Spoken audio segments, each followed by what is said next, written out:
आपकी पीली हो गई है और ग्रोथ सही से नहीं कर रही है, पौधे कमज़ोर हैं, कल्लों का विकास ज़्यादा नहीं हो रहा है, पौधा फुटाव नहीं कर रहा है, तो इसके पीछे क्या कारण है आप लोगों को आज हम इसी पे बताने वाले हैं इस वीडियो के माध्यम से।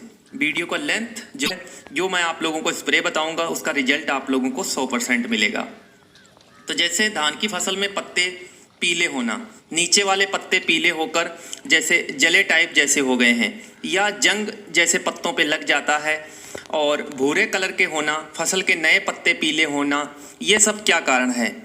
तो इनका आप लोगों को स्प्रे के माध्यम से हम इसकी रोकथाम कर सकते हैं और जो धान की फसल है बेहतर ग्रोथ करेगी, फुटाव अच्छा होगा, आगे चलकर पैदावार अच्छी मिलेगी। फसलों की अच्छी पैदावार के लिए 16 आवश्यक पोषक तत्वों की जरूरत होती है। लगभग इसमें हम लोगों को 5 से 6 पोषक तत्वों प्रयोग अवश्य करने चाहिए। इसमें एक भी पोषक तत्व की कमी आ जाती है तो उत्पादन प्रभावित होता है। तो पोषक तत्व कमी आने पर पौधों पर इसकी कमी के लक्षण साफ दिखाई देने लगते हैं। तो आज हम बात करेंगे लक्षण पे। तो नाइट्रोजन की कमी जो है अगर आ जाती है तो पुरानी पत्तियां पहले फीकी यानी पीली पड़ती हैं और नई पत्तियां हरी बनी रहती हैं।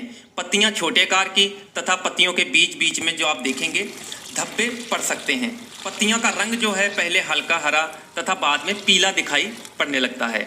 और बात कर लेते हैं, अगर आप यूरिया का प्रयोग करते हैं तो इसके लिए आप लोगों को यूरिया प्रयोग करते समय सावधानी रखनी है। शाम के समय आप लोग यूरिया का प्रयोग करें और खेत में पानी नहीं होना चाहिए। दूसरे या तीसरे दिन पानी को अच्छे से भर दें, रिजल्ट आप लोगों को 100% मिलेगा। अब बात करें फास्फोरस की कमी से, जो है फसल में पत्तियों का रंग बैंगनी या गहरा हरा हो जाता है और पुरानी पत्तियां पीली तथा बाद में लाल भूरी पड़ जाती हैं। पौधों में बढ़वार कम होती है, पौधे बौने हो जाते हैं जैसे और पतले होते हैं, जड़ों का विकास अच्छे से नहीं होता है जिससे पौधा भोजन नहीं बना पाता है और फसल काफ़ी कमज़ोर हो जाती है।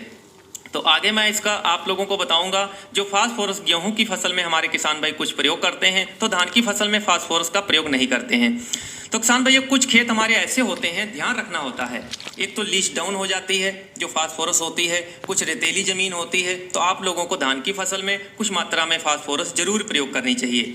मैग्नीशियम जो पोषक तत्व है इसको कभी ना भूलें किसान भाइयों, बहुत अच्छा रिजल्ट है। स्पेशल वीडियो आने वाला है इसकी कमी के लिए। आप लोगों को बता दूं, पौधे पीले पड़ जाते हैं।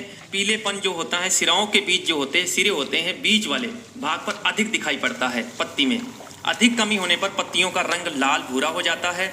मैग्नीशियम की कमी को आप लोग जैसे मैग्नीशियम सल्फेट 17.5 जो % का आता है या पोटेशियम कैल्शियम सल्फेट 11% का आता है, आप लोग प्रयोग कर सकते हैं। बहुत ही अच्छा रिजल्ट मिलता है। धान की फसल में आप लोगों को किसान भाइयों 4 से 5 किलोग्राम मैग्नीशियम सल्फेट का जरूर प्रयोग करना चाहिए, इसके चमत्कारी रिजल्ट मिलते हैं। सल्फर फसलों में काफ़ी ज़्यादा ज़रूरत होती है या क्लोरोफिल को डेवलप व प्रोटीन बनाने की प्रक्रिया में बहुत ज़रूरी होता है या घुलनशील होता है। जैसे कि ज़्यादा बारिश जिस क्षेत्र में होती है लीच डाउन हो जाता है, खासकर रेतीली ज़मीन जो होती है यहाँ समस्या ज़्यादा आती है। सल्फर जो है प्रकाश संश्लेषण की प्रक्रिया को अच्छे से निर्वहन करता है, इसको आप लोगों को पूर्ति रखनी चाहिए। जैसे कि आप सल्फर जिप्सम में जो आप प्रयोग करते हैं तो 16.8% सल्फर होता है, कैल्शियम 19% होता है। सिंगल सुपर फास्फेट अगर आप धान की फसल में प्रयोग करते हैं तो इसमें आप लोगों को 15% सल्फर और 19% कैल्शियम होता है और 16% फास्फोरस मिलता है। धान की फसल में जिंक पोषक तत्व की कमी, पत्तों पे देखेंगे आप किसान भाइयों धब्बे बने दिखाई देते हैं। पहले धब्बे पीले होते हैं, फिर वो धब्बे धीरे धीरे बढ़कर पूरी पत्ती को पीला कर देते हैं और फिर पत्ती जो है जंग टाइप में दिखाई देती है लाल, और फिर ये पत्ती सड़ जाती है।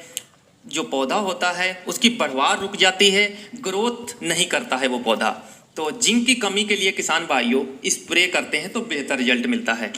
तो अगर मैं आप लोगों को पहले बता दूं किसान भाइयों, जैसे कि आप लोग धान में रुपाई के समय पोटास प्रयोग नहीं किया है तो लगभग 25 से 30 दिनों तक फसल में जरूर प्रयोग कर देना चाहिए। पोटास खाद धान की फसल में ज़्यादा लेट प्रयोग करते हैं तो पैदावार में ज़्यादा बढ़ोतरी नहीं होती है, सिर्फ कमी के लक्षण ही दूर हो पाएंगे। शुरू में पोटास प्रयोग करने से धान की फसल में पौधों को कीट व रोगों से लड़ने की ताकत मिलती है, जड़ों का विकास अच्छा होता है। और धान में जिंक की कमी लगातार पानी खड़े होने से भी जिंक की कमी होती है, या लंबे समय तक खेतों में आपने जिंक का प्रयोग नहीं किया है तो यह भी कारण होता है जिंक की कमी होने का।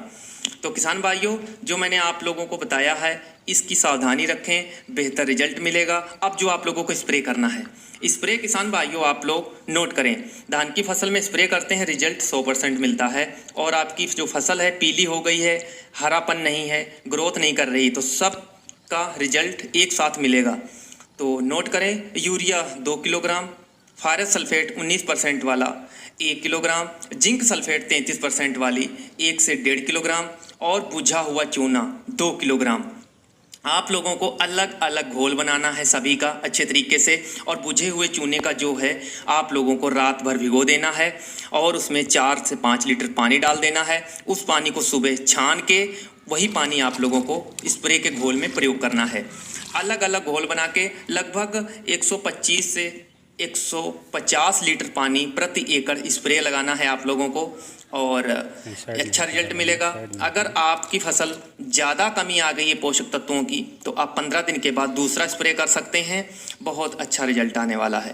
तो किसान भाइयों, जो जानकारी आप लोगों को दी है अच्छी लगी होगी तो किसान हित में लाइक और शेयर जरूर कीजिएगा। धन्यवाद।